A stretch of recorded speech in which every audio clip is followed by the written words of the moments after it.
अमरावती शहरातील तहसील कार्यालयाजवळ असलेल्या पशु चिकित्सालय परिसरात गेल्या महिन्याभरापासून कचऱ्याचा प्रचंड ढीग साचलेला आहे.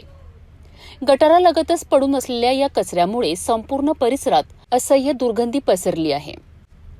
हा परिसर अत्यंत वर्दळीचा असून रोज हजारो नागरिक, व्यापारी आणि शासकीय कामासाठी येणारे लोक येथे ये-जा करीत असतात.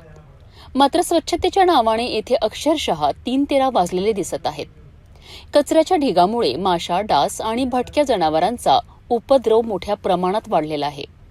विशेष म्हणजे वाढत्या उष्णतेमुळे या दुर्गंधीत आणखी भर पडत असून रोगराई पसरण्याची भीती निर्माण झाली आहे.